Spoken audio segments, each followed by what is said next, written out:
வணக்கம் சைலேஷ். வணக்கம்.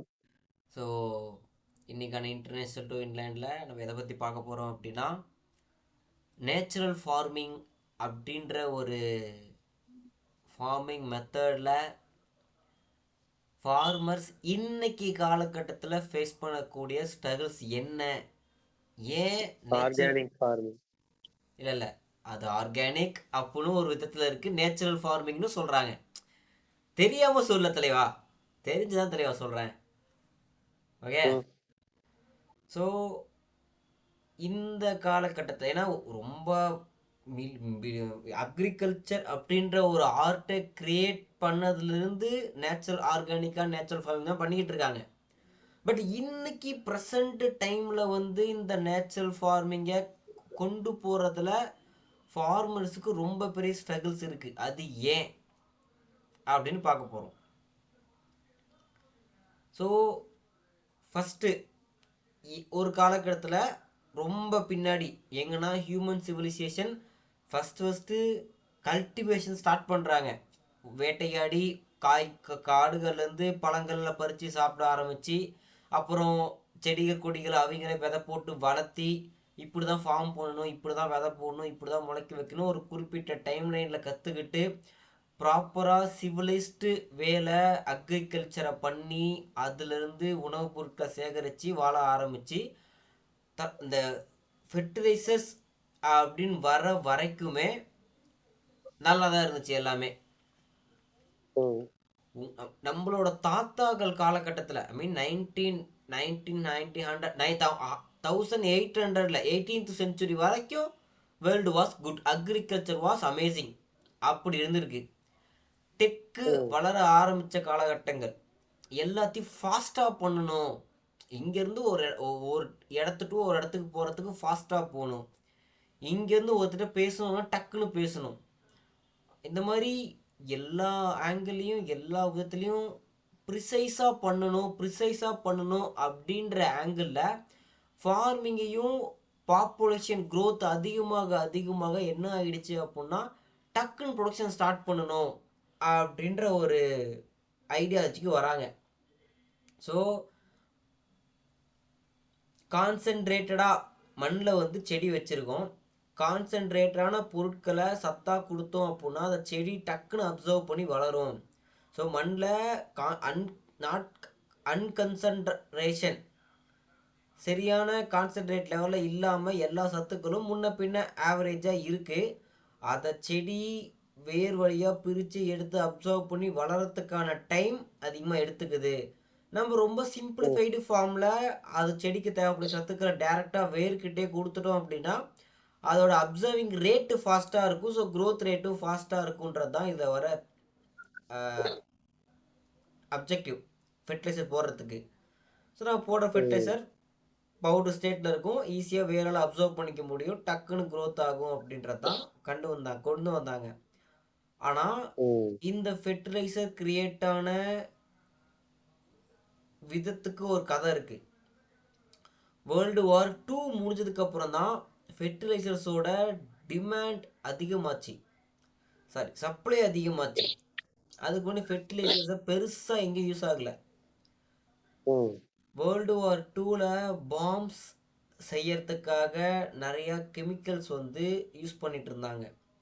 World war முடிஞ்சிருச்சுன்ன உடனே மேனுஃபேக்சர் பண்ணப்பட்ட அத்தனை பவுடர்ஸையும் வேஸ்ட் பண்ண வேணாம், என்ன பண்ணலாம் அப்படின்னு யோசிச்சப்போ தான் இந்த மாதிரி அக்ரிகல்ச்சரில் இந்த பவுடர்ஸை யூஸ் பண்ணலாம். அங்கே யூரியா வந்து பாம் வெடிக்கிறதுக்கு வேறு விதமான காம்பவுண்டாக வச்சுருப்பாங்க, அதை கொஞ்சம் ப்ராசஸ் பண்ணால் யூரியாவாக மாறிடும். ஸோ ஃபெர்டிலைசர் வந்துட்டு யூரியா தான் ப்ரைமரி. யூரியாவுக்கு அப்புறம் தான் மற்ற எல்லா ஃபெர்டிலைசர்ஸும் அடுத்தடுத்து இப்போ ப்ரெசன்ட் ஸ்டேஜில் வந்தது தான் அன்னைக்கு யூரியா தான். ஸோ இந்த வேர்ல்டு வார் 2ல் மீதி இருந்த ஸ்டாக்கை கிளியர் பண்ணணும், தூக்கி போடக்கூடாது, கடலை வீச முடியாது, என்ன செலவு பண்ணியிருக்கோம், அதை ப்ராஃபிட் பண்ணணும்னு அதை இன்னும் கொஞ்சம் செலவு பண்ணி ஃபெர்டிலைசராக மாற்றுறாங்க. பட் அதோட விளைவு தெரிஞ்சதுனால அவங்க ஊரில் அதை பயன்படுத்தினதை விட எங்கே கொடுத்தா காசாகும் அப்படின்னு பார்த்தப்ப ம் டிமாண்ட் இருக்க இடத்துல. ஆமா, டிமாண்ட் இருக்க இடத்துல ரைட்டு. ரெண்டாவது, இதனால மக்களுக்கு பாதிப்பு, லாங் ரன்ல பாதிப்பு இருக்கு அப்படின்னு அவங்களுக்கு தெரியும். அதனால அவங்க நாட்டுக்குள்ள பண்ற சப்ளையை விட அவங்களுக்கு சப்ளை பண்ணாங்க. ஆனா அங்க இருந்த ரேஷியோ காம்பவுண்ட்ஸ்லாம் வேற, இங்க இருக்கிறது கம்ப்ளீட்டா வந்தது கம்ப்ளீட்டா வேற. ஸோ நம்ம நாட்டில் அப்போ உணவு தட்டுப்பாடு அதிகம். சரினா 1900 ஈஸ்ட் இந்தியன் கம்பெனி வெளியே போயிட்டாங்க, கவர்மெண்ட் பிரிட்டிஷ் வெளியே போயிட்டாங்க, கவர்மெண்ட் நம்மக்கிட்டே வந்துருச்சு. நம்ம கவர்மெண்ட் புதுசு ரன் பண்ண தடுமாறுறப்ப தான் பஞ்சம் அந்த காலகட்டத்தில். ஸோ அப்போ டக்குன்னு ப்ரொடக்ஷன் ஸ்டார்ட் பண்ணணும், ஹை ப்ரொடக்ஷன் எடுக்கணும். ஏன்னா அப்போ உணவுப் பொருட்களை சோளக்கருது அப்புறம் கோதுமை அப்படின்ற பொருட்களெல்லாம் அமெரிக்கா நம்ம ஹார்பர் வந்து டம்ப் பண்ணிட்டு போயிடுவாங்க. அவங்க நாட்டில் எக்ஸ்ட்ரா ப்ரொடக்ஷன் ஆகிரும், அதை நம்ம ஊரில் டம்ப் பண்ணிட்டு போயிடுவாங்க. அதை கொண்டு வந்தால் மக்கள் உணவு இருந்துகிட்டு இருந்தாங்க. அதை கலெக்ட் பண்ணிட்டு கொண்டு வந்தால் மக்களுக்கெல்லாம் கொடுத்து பிரித்து கொடுத்து மக்களை சர்வே பண்ண வச்சுட்டு இருந்தாங்க கவர்மெண்ட். ஸோ நம்ம ஊருக்குள்ளே ப்ரொடக்ஷன் அதிகப்படுத்தணும் அப்படின்னு சொல்லிட்டு ஹை ஈல்டு வெரைட்டியை ரிசர்ச் பண்ண ஆரம்பித்து, அந்த ஹை ஈல்டு வெரைட்டி இந்த மாதிரி ஃபெர்டிலைசர்ஸ் தான் போட்டு சீக்கிரமாக ஹீல்டும் அதிகமாக இருக்கணும், ப்ரொடக்ஷன் டைமும் கம்மியாக இருக்கணும் அப்படின்றதால சீக்கிரமாக ப்ரொடக்ஷன் கொடுக்குற மாதிரியான வெரைட்டிஸை க்ரியேட் பண்ணாங்க. அப்போ தான் ஃபாரின்லேருந்து இந்த டிராக்டர்ஸ் எல்லாம் உள்ளே வருது. ஸோ ஒரு காலகட்டத்தில் மாடுகளை வச்சு தான் உழுதுட்டு இருந்தாங்க. நிலத்தை உழுகிறப்ப மாடு உழவர்கள் ரெஸ்ட் எடுக்கிறப்ப மாடு மேயும், டைஜஸ்ட் ஆகி அது காட்டிலே சாணத்தை போடும். ரொட்டீனாக அப்படி மாற்றி மாற்றி ஒரு ஏக்கரை ஓட்டி முடிக்கணும் அப்படின்னா குறைஞ்சபட்சம் ஒரு 2-3 மாடுகள் ஆச்சும் பர் டே வேலை செய்கிற மாதிரி இருக்கும். இல்லை ஒரே ஆளே ஓட்டினாங்கன்னா ஒரு நாள் 2 நாள் 3 நாள் ஒர்க் பண்ணுற மாதிரி இருக்கும். உச்சி வெயிலில் மோஸ்ட்லி ஓட்ட மாட்டாங்க. அந்த ஒரு 11 மணி வரை, 11 மணி அப்புறம் ஒரு 4 மணிக்கு மேலே வெளிச்சம் இருக்கிற வரை, அப்படி ரொம்ப ஸ்ட்ரெஸ் ஆகாமல் அந்த டைம் பார்த்து ஒர்க் பண்ணிட்டுருப்பாங்க. ஸோ ஒரு மாடாக மேய்ஞ்சது, ஒரு மாடாக உழவு ஓட்டினாங்க அப்படின்னா ஒரு 2-3 நாளும் 4-5 மாடுகளை ஓட்டினா ஒரே நாளே கம்ப்ளீட் பண்ண அளவுக்கான ஒர்க் ஃபோர்ஸ் தான் இப்போ இருந்துச்சு. பட் டிராக்டர் இருந்துச்சு அப்படின்னா 4 மணி நேரத்தை ஒரு ஏக்கரே ஓட்டி முடிச்சிடலாம். ஸோ அதுவும் ஃபாஸ்ட்டாக பண்ண முடியுது. இப்படி எல்லா இடத்துலையும் அந்த மண்ணை ஆர்கானிக்காக வச்சுக்கிறதுக்கான எந்த விஷயத்தையுமே அன்கான்சன்ட்ரேட்டான மெத்தடில் கொடுக்கல. மாட்டு சாணத்தில் சத்து இருக்குது, ஆனால் மாட்டு சாணம் சூடு. டைரெக்டாக மாடு சாணி போட்டோன்னு தூக்கி காட்டில் போட மாட்டாங்க. அது எல்லாம் ஒரு இடத்துல கூச்சி வச்சு அதில் இருக்க ஹீட்டு ரெடியூஸ், ஹீட்னா டெம்பரேச்சர் இல்லை, அது ஒரு விதமான ஒரு ரியாக்ஷன் வச்சுக்கோவேன். அந்த ரியாக்ஷன் அந்த சாணி இது ஈரப்பதம் ட்ரை ஆனதுக்கு அப்புறம் தான் அந்த ரியாக்ஷன் ஸ்லோ டவுன் ஆகும். ஸ்லோ டவுன் ஆனதுக்கு அப்புறம் தான் அதை வந்து உரமாக யூஸ் பண்ண முடியும். ஸோ டேரெக்டாக நீங்கள் போட்டோம் அப்படின்னா அது உரமாக ஆகாது. ஸோ மாடு உழவு ஓட்டுறப்ப அது ஒரு 2-3 நாள் ஆகும். அது டிஸ்இன்டிகிரேட் ஆகி ஆகி கொஞ்சம் கொஞ்சமாக பிரிஞ்சு பிரிஞ்சு பிரிஞ்சு 1-2 தான் உழுகும். ஸோ அதனால் அது பெரிய லெவலில் மண்ணை பாதிக்கவும் செய்யாது, அதே சமயம் மண்ணுக்கு அட்வான்டேஜாகவும் இருந்துச்சு. மாடு ஓட்டுறப்ப சாணம் போடும், ஆனால் அந்த காடு நம்பிடாது, ஏதோ 1-2 அங்கே இங்கேன்னு போடும். அதுவும் உழவு ஓட்டுறப்ப கொஞ்சம் கொஞ்சமாக பிஞ்சு ரொம்ப குட்டி குட்டி பாட்டாக பிரிஞ்சிடும். அதனால் பெருசாக அதில் இருக்க அந்த பவர் வந்து டக்குன்னு ரெடியூஸ் ஆயிரும். அதனால் மண் வளமாகிறதுக்கு அதுவும் ஒரு சின்ன போர்ஷனை கொடுத்துச்சு. அதுக்கப்புறம் காட்டில் தண்ணி நிறுத்தி காட்டை சுற்றி இருக்கிற செடி கொடிகளை பிடுங்கிட்டு அந்த கிளியர் பண்ணுவாங்கள்ல, ஒரு பயிர் வெட்டி முடிச்சிட்டாங்க, அறுவடை பண்ணி முடித்தாங்கன்னா சுற்றி இருக்க காடு இதெல்லாம் செடி கொடிகள்லாம் வளர்ந்துருக்கும். அது எல்லாத்தையும் வெட்டி சுற்றி இருக்க ஃபீல்டெல்லாம் கிளியர் பண்ணி அந்த ஃபீல்டுக்கு உள்ளார தண்ணியை நிறுத்தி அதில் போட்டுருவாங்க. ஆனால் இலத்தலையெல்லாம் தண்ணியில் கொஞ்சம் ஊறி ஊறி லைட்டாக அழுகி போன மாதிரி ஆகி அப்படியே மக்க ஸ்டார்ட் ஆயிரும். அப்படியே தண்ணியை ட்ரை பண்ணி விட்டு மறுபடியும் ஒரு உழவு ஓட்டினாங்கன்னா அப்படியே மண்ணோட மண்ணால் மக்கிரும். இப்படி அந்த இலைகள் இருக்க சத்துக்கள், அதுக்கப்புறம் மாட்டு எரு பழசு எடுத்து வச்சுருப்பாங்களே ஸ்டாக்கு, அங்கே பயிர் பண்ணப்ப அந்த ஒரு ஏக்கரில் பயிர் பண்ணுறாங்கன்னா ஒரு நெல் வச்சுருக்காங்கன்னா அப்போ நெல் ஒரு வருஷம் 6 மாதம் 1 வருஷம் நெல்லாம் இருந்துச்சு. அந்த ஒரு வருஷத்துக்கு மாட்டு சாணத்தெல்லாம் தொழுவத்தில் இருக்க மாட்டு சாணத்தை ஒரு பக்கம் எடுத்து வச்சுருப்பாங்க.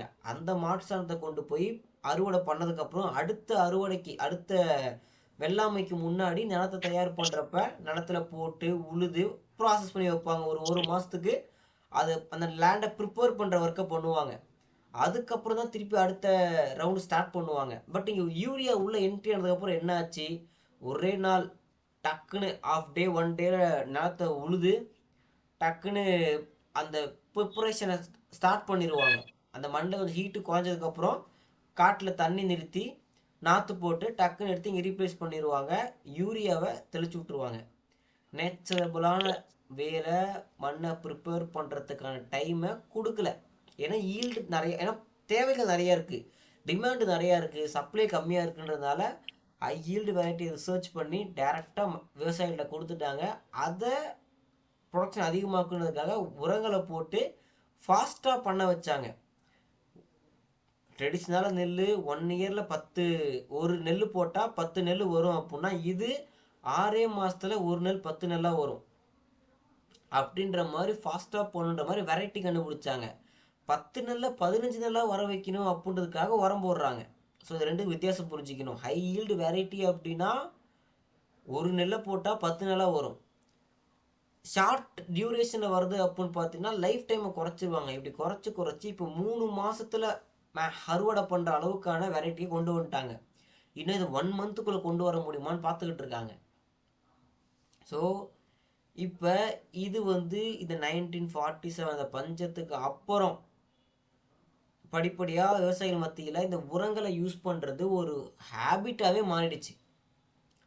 ஸோ அதை போட்டு போட்டு போட்டு அதோட அந்த மண்ணோட கெப்பாசிட்டிக்கு மீறி அதை ஒர்க் பண்ண வைக்கிறாங்க. ஒரு எம்ப்ளாயி 8 மணி நேரம் ஒர்க் பண்ணும் அப்படின்னா 12 மணி நேரம் இல்லை 16 மணி நேரம் டபுள் ட்ரிபிளாக போட்டு வேலை வாங்கினாங்கன்னா அந்த எம்ப்ளாயியோட ஒர்க் ஸ்டேட்டு எத்தனை நாளைக்கு அவன் வேலை செய்கிற நிலையில இருப்பான்? கம்மியாயிடும். ஸோ நார்மலாக டெய்லி 8 மணி நேரம் பண்ணுற ஒருத்தனையும் இந்தாண்ட 16 மணி நேரம் பண்ணுறவனையும் கம்பேர் பண்ணால் இவன் லாங் ரன்னில் 8 மணி நேரம் ஒர்க் பண்ணுறவன் பண்ணிகிட்டே இருப்பான். பட் 16 மணி நேரம் பண்ணுறவன் ஷார்ட் டேர்ம்லேயே எக்ஸ்பைரி ஆயிடுவான். ஸோ இது அவன் அந்த ஷார்ட் டேர்மில் எக்ஸ்பைரி ஆகக்கூடிய அவன் பண்ணக்கூடிய ஒர்க்கும் ப்ராப்பராக இருக்காது, ஃபுல் பொட்டென்ஷியலுக்கு ப்ராப்பராக கம்ப்ளீட் ஆகியிருக்காது. அதே மாதிரி தான் யூரியா ஃபெர்டிலைசர்ஸ் போட்டு அவுட்புட் எடுக்கிற அந்த ஃபுட் மெட்டீரியலும் ப்ராப்பரான ஃபுட் மெட்டீரியலாக இல்லை. அதுலேயும் செடி வளரணும், காய் பிடிக்கணும் அப்படின்னு போடக்கூடிய கெமிக்கல் ட்ராவல் ஆகி அந்த அவுட்கம்லேயும் அந்த கெமிக்கலோட மிச்சம் மீதி இருக்க ஆரம்பிச்சிருச்சு, தங்க ஆரம்பிச்சிருச்சு. செடி அந்த கான்சென்ட்ரேட்டரான உரங்களை எடுத்து ஃபெர்டிலைசர்ஸை எடுத்து பழத்தில் ஸ்டோர் பண்ணுற அளவுக்கு இன்னைக்கு செடி ஆகிடுச்சு. அந்த ஃபெர்டிலைசரை நீ சாப்பிட்றப்ப உன்னோட உடம்புலையும் அதே மாதிரி மாறுதல் தான் ஏற்படும். ஸோ அந்த காலத்தில் ஒரு மனுஷனோட ஆயுட்காலம் 120 அப்படின்னு இருந்தது. கொஞ்சம் இன்னைக்கு 60க்கு வந்துருச்சு. 60 வயசு வரை இருந்துட்டாலே அவ்வளோதான், வாழ்ந்துட்டான்ப்பா அப்படின்ற மாதிரியான நிலைக்கு வந்துட்டாங்க. 70, 80 ஆச்சரியமாக பார்க்குறாங்க. சைனாவில் 1 லட்சம் பேர் 100 வயசை தாண்டின ஆட்கள் மொத்தம் 1 லட்சம் பேர் இருக்காங்களாம், ரெக்கார்டு. பட் நம்ம இந்தியாவில் 60, 63 வயசு தான் ஒரு வாழ்க்கையை வாழ்ந்துட்டாங்க அப்படின்னு சொல்கிறதுக்கு ஒரு ரெஃபரன்ஸாக வச்சுக்கிறாங்க. ஸோ 65 தாண்டிட்டாலே you lived a good life அப்படின்ற மாதிரி வச்சுக்கோவேன். அந்த மாதிரி தான் வச்சுருக்காங்க. நம்ம ஊர் லைஃப் எக்ஸ்பெக்டன்சி 63 வயசு அப்படின்ற மாதிரி தான் இருந்துக்கிட்டு இருக்கு. இதுக்கு என்ன காரணம் அப்படின்னா உணவு பழக்கம். அந்த உணவு பழக்கம்னா என்ன? நம்ம சாப்பிட்ற ஃபுட் மெட்டீரியல் தான். ஸோ இப்போ இதில் நேச்சுரல் ஃபார்மிங் இதில் எங்கே வந்துச்சு அப்படின்னா இப்போ இவ்வளோ தூரம் மண்ணை போட்டு ஃபெர்டிலைசராக போட்டு ஸ்டோர் பண்ணிட்டு இப்போ அந்த மண் எம்டியாக இருக்குது, அதில் எந்த விதமான சத்துக்களுமே இல்லை. இந்த எம்டி சாயிலை நீ திருப்பி எனர்ஜி க்ரியேட் பண்ணும் அப்படின்னா இத்தனை ஒரு 1915 வச்சுக்கோவேன், 50லேருந்து 75 வருஷம். இந்த 75 வருஷமாக மண்ணை போட்டு நம்ம பண்ண ஸ்ட்ரெஸ்ஸுக்கு திரும்பி ஷார்ட் டைமில் அதை கம்பேக் கொடுக்க வைக்க முடியாது. அப்போ இப்போ இருக்க ஃபார்மர்ஸை இப்போ டிமாண்டும் அதிகமாகிடுச்சு, பாப்புலேஷன் அன்னைக்கு விட 10 மடங்கு மேலே அதிகமாகிடுச்சு. அன்னைக்கு ஓகே, எனக்கு ப்ராப்பராக அன்றைக்கி எவ்வளோ இருந்துச்சுன்னு தெரில, மேபி இன்னைக்கு 140 crore இருக்கும் இந்தியாவில் மட்டும். இப்போ இந்த பாப்புலேஷனுக்கு ஃபுட் சப்ளை பண்ணோம் அப்படின்னா நேச்சுரல் ஃபார்மிங்கால் இன்றைக்கி முடியாது. ஏன்னா நேச்சுரல் ஃபார்மிங்கில் இருக்கிற ஃபார்மர்ஸோட அளவு ரொம்ப கம்மி, குவான்டிட்டி கம்மி. 1000 பேர்த்துல 40 பேர் நேச்சுரல் ஃபார்மிங் இருந்தாங்கன்னா பெருசா இருக்கு. ஏன் அப்படின்னா இன்னைக்கு நேச்சுரல் ஃபார்மிங்ல ஆர்கானிக் ஃபார்மிங்ல பெரிய லெவலில் சம்பாரிச்சவங்க யாரா இருக்காங்க அப்படின்னா படித்த ஐடி ஃபீல்டு வேலை செஞ்சுட்டு அதுக்கப்புறம் அந்த ஃபீல்டை விட்டு வெளியேறி ஃபார்மிங் பண்ணுறவன், ஃபாரினில் வேலை செஞ்சு சம்பாரிச்சிட்டு அதுக்கப்புறம் வந்து ஃபார்மிங் பண்ணுறவன், ஆல்ரெடி ஒரு ஃபஸ்ட்டு ப்ரைமரி ஒரு பிஸ்னஸ் இருந்து அந்த பிஸ்னஸ் நல்லபடியாக சம்பாரிச்சிட்டு ஃபார்மிங் பண்ணுறவன், இந்த மாதிரி கேட்டகரி பீப்புள் தான் இந்த 40 பேர்த்தில் 80% சக்ஸஸ்ஃபுல் பீப்புளாக இருக்காங்க. ட்ரெடிஷ்னலாக யூரியா போட்டு விவசாயம் பண்ணிருந்த ஒரு ஆள் நேச்சுரல் ஃபார்மிங்க்கு மாறி அதில் சக்ஸஸ் காமிச்ச ஆட்கள் ரொம்ப ரொம்ப ரொம்ப ரொம்ப ரேராக இருக்காங்க. ஏன் அப்படின்னா ஒரு ஃபெர்டிலைசர் யூஸ் பண்ணி ஆர்டிஃபிஷியல் ஃபெர்டிலைசர்ஸ் யூஸ் பண்ணி ஃபார்மிங் பண்ண ஒரு விவசாயி அதில் வர ப்ரொடியூஸை வச்சு தான் தன்னோட ஃபேமிலியை ரன் பண்ணிக்கிட்டு இருக்காரு. இன்னைக்கு இந்தியாவில் தமிழ்நாட்டில் எந்த அளவுக்கான செலவுகள் இருக்குது, ஒரு ஒரு ஒரு ஃபேமிலியை ரன் பண்ண எவ்வளோ பணம் வேணும்னு தெரியும். ஒரு 8 ரூபான்னு வச்சுக்கிட்டோம்னா பேர் மினிமமாக 8 ரூபா தேவைன்னு வச்சுக்கிட்டோம். அப்புறம் அந்த 8 ரூபாயை விவசாயத்துலேருந்து மட்டும்தான் சம்பாதிக்க போகிறோம் அப்படின்னு இருக்க ஒரு ஆளால் ஒரு 3 மாதம் 4 மாதம் காட்டில் எந்த பயிருமே போடாமல் எந்த அவுட்கமுமே எடுக்காமல் லேண்டை ஆர்கானிக்காக நேச்சுரலாக ட்ரெடிஷ்னலாக அந்த லேண்டை வந்து ட்ரெடிஷ்னல் மெத்தடில் வந்து புதுப்பிக்கணும் அப்படின்னா ஒரு 4 மாதம் டு 6 மாதம் ஸ்பெண்ட் பண்ணார் அப்படின்னா அந்த 4 டு 6 மாதம் அவர் குடும்பத்தை ரன் பண்ணுறதுக்கான பணம் அவர்கிட்ட இருக்காது. அதுக்கப்புறம் சரி 4 மாதம்னு வச்சுக்கிட்டா கூட அதுக்கப்புறம் ஒரு நெல்லே போகிறாங்கன்னு வச்சுக்கோமே, 4 மாதம் லேண்டை ப்ரிப்பேர் பண்ணுறாங்க. ஓகே 2 மாதம் வச்சுக்கோப்பா, 2 மாதம் லேண்டை ப்ரிப்பேர் பண்ணுறாங்க. 2 மாதம் முடிஞ்சு நாற்று நட்டு அதை ரீட்ரான்ஸ்பிளான்ட் பண்ணி அது வளர்றதுக்கு ஒரு 3 மாதம் ஆகுது அப்படின்னா மொத்தம் 5 மாதம் ஆச்சு. அந்த 5 மாதமும் அவங்க எதை அடிப்படையாக வச்சு எந்த உதவி எந்த ஃபினான்ஸை பேஸாக வச்சு ரைட் சைடில் ரன் பண்ண போகிறாங்க? சாப்பிட 8 ரூபா, எல்லாரும் குடும்பத்தில் இருக்க எல்லாரும் ஆரோக்கியமாக வந்துட்டா சரி, யாரோ ஒருத்தர் ஹெல்த் இஷ்யூ ஆச்சுன்னா கம்ப்ளீட்டாக மாட்டிக்குவாங்க. ஸோ இது மிகப்பெரிய ஃபினான்ஷியல் பேர்டனை வந்து விவசாயி மேலே கொண்டு வந்துடும்.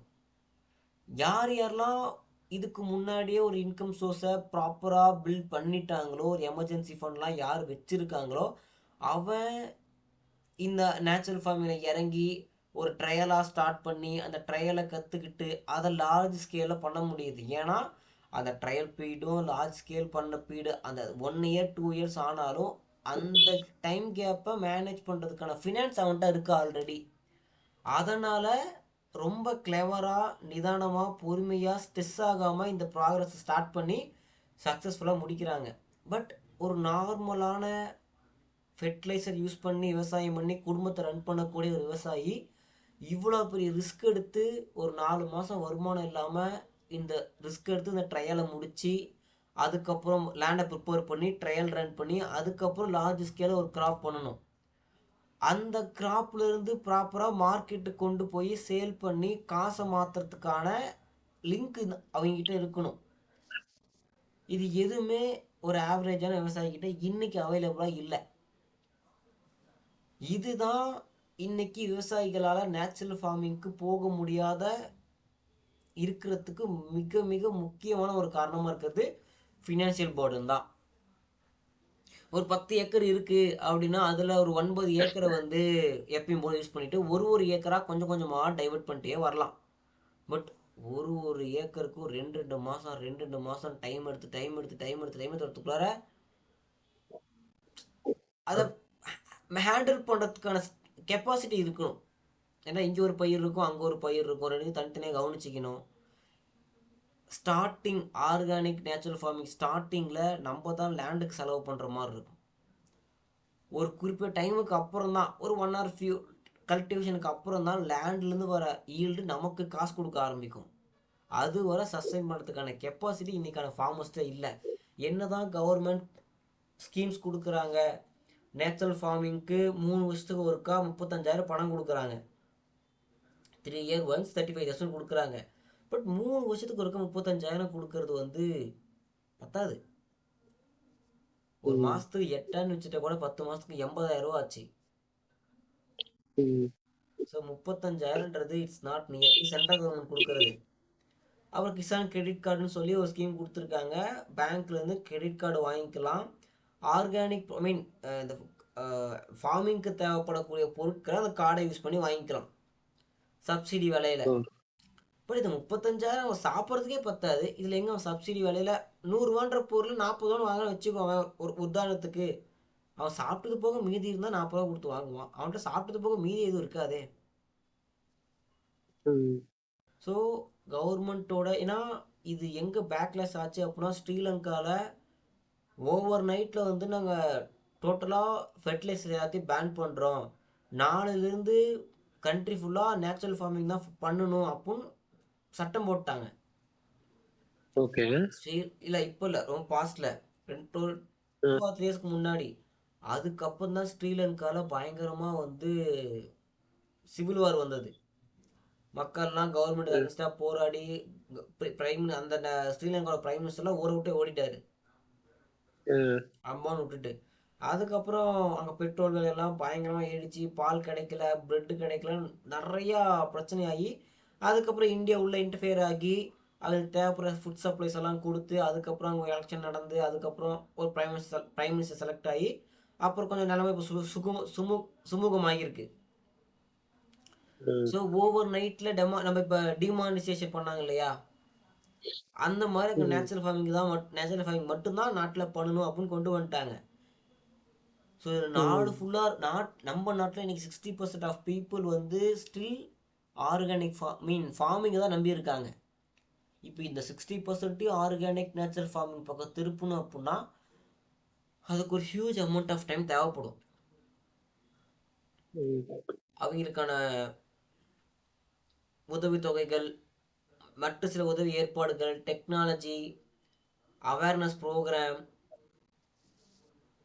மெத்தட் ஆஃப் ஃபார்மிங், இன்னும் எப்படி சிம்பிளாக எப்படி இதை பண்ணலாம் அப்படின்ற மாதிரியான டெமான்ஸ்ட்ரேஷன்ஸ் கிளாஸஸ் இதெல்லாம் சொல்லி கொடுத்து பண்ணணும். ஆனால் இதெல்லாம் படிக்கிற அளவுக்கு இன்னைக்கு இருக்க விவசாயம் கிடையாது. படித்த பசங்க அக்ரிகல்ச்சர் முடித்தவங்க ஃபீல்டில் இறங்கி ஒரு ஊரில் 10 விவசாயிகள் இருக்காங்க அப்படின்னா அத்தனை பேர்த்தோட லேண்டையும் டெக்னாலஜி யூஸ் பண்ணி அண்டர் கிரவுண்டில் சென்சார்ஸ் வச்சு இவங்க லேண்டு இது இது அப்படின்னு ப்ராப்பராக மென்ஷன் பண்ணி அந்தந்த விவசாயிகளுக்கு கிளாரிட்டி கொடுத்து சர்ஃபேஸில் எல்லா லேண்டையும் மிங்கிள் பண்ணி சிங்கிள் கிராப் அப்படின்ற தனித்தனியாக பார்டர் எதுவும் இல்லாமல் ஒரே லேண்டாக கொண்டு வந்து ஒரே கிராப், அதுக்கு அந்த ஒரு அக்ரிகல்ச்சர் படித்த பையனோட ஹெட்டில் அங்கே இருக்க ஃபார்மர்ஸ் எல்லாம் ஒர்க் பண்ணுற மாதிரி கொண்டு வந்து பண்ணோம்னா அங்கே உருவாகிற ப்ரொடக்ஷனை டேரெக்டாக கவர்மெண்ட்டே எடுத்து டேரெக்டாக மக்கள்கிட்டே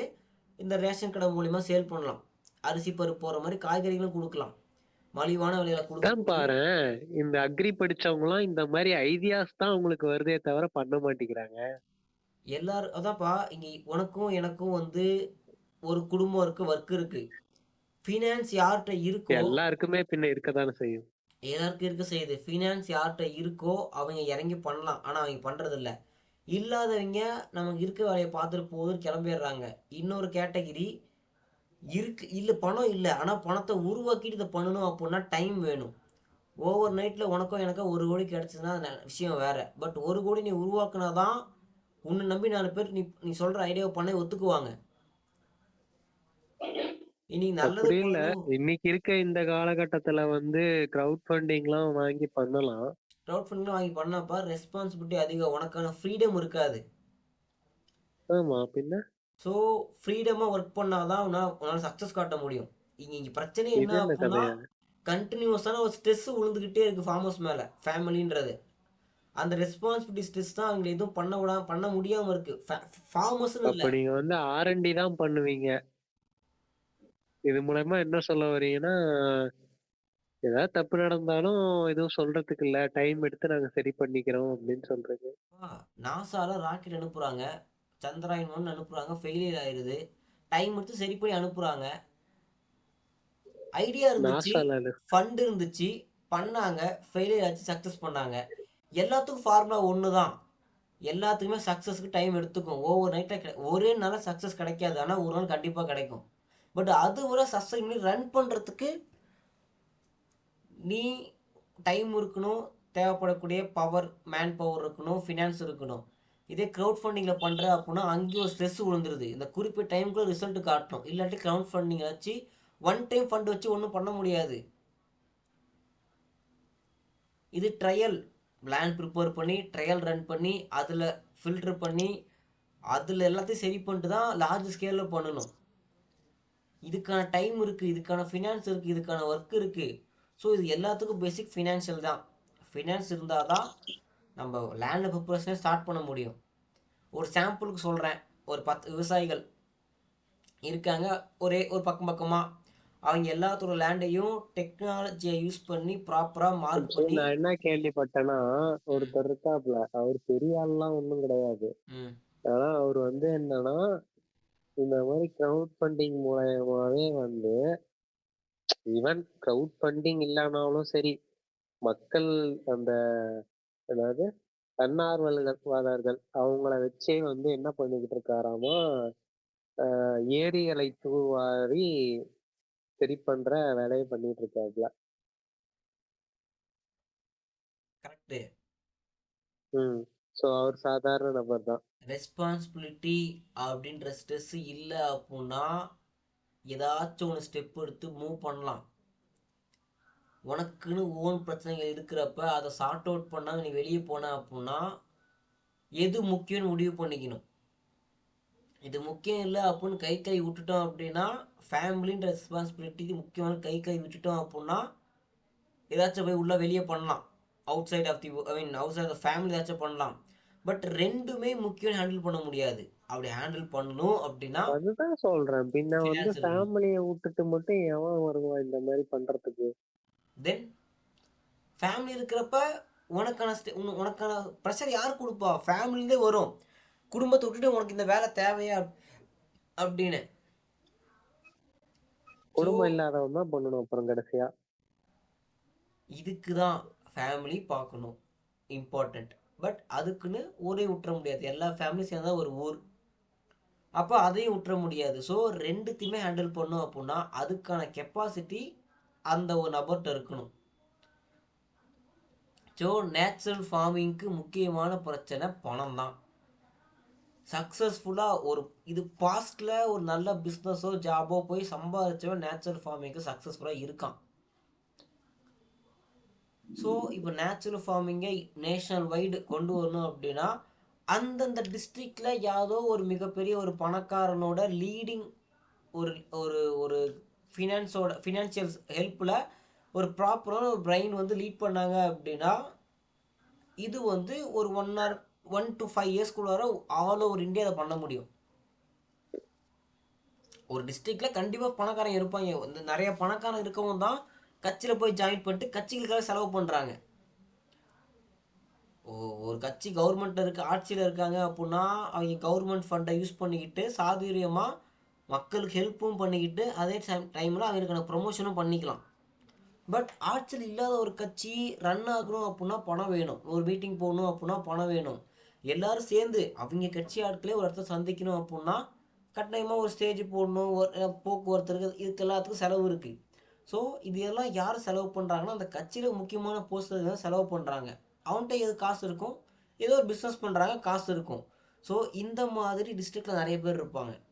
அதில் யாரோ ஒரு 2 பணக்காரர்களோ தனிப்பட்ட ஆட்களோ இல்லை 2 3 பேர் சேர்ந்து ஒரு குரூப் ஆஃப் பீப்புளோ அவங்க ஃபினான்ஸ் கொடுக்குறப்ப ஸ்பான்சர் பண்ணுறப்ப ஒரு ப்ராப்பரான அக்ரி டெவலப்மெண்ட்டுக்கான சில ஆட்கள் இருப்பாங்கன்னா அவங்களுக்கு இவங்க சப்போர்ட் பண்ணாங்கன்னா ஆட்டோமேட்டிக்காக தே லீட் அ குட் ட்ரெண்டு. ஆனால் இது யாருக்கும் முன் வரதில்லை. ஏன்னா பணக்கார தனக்கான இன்வெஸ்ட் பண்ணுற பணத்தை எப்படி மல்டிப்ளை பண்ணான்னு தான் பார்ப்பான். இல்லப்பா, அவன் வந்து அவன் குடும்பத்துக்காக சேர்த்து வைக்கிறான். ஸோ அவன் குடும்பத்தை பார்த்துக்கிறான். சொல்கிறேன், இப்போ ஒரு பிஸ்னஸ் மேன் இன்வெஸ்ட் பண்ணுறான்னா அதை மேலும் எப்படி சம்பாதிக்கணும்னு தான் பார்ப்பான். ஸோ இங்கே நல்லது பண்ண நினைக்கிற ஒருத்தன்ட்ட பணம் இருக்காது. அப்போ அவனே பணத்தை சம்பாதிச்சுட்டு பண்ணாதான் அதனால் பண்ண முடியும். ஸோ இது வந்து ஒரு பெரிய ஒர்க்கு. ஃபினான்ஸ் தான் இன்னைக்கு நேச்சுரல் ஃபார்மிங்கை முடக்குது அப்படின்றது தான் நம்ம வீடியோவோட கன்க்ளூஷன்.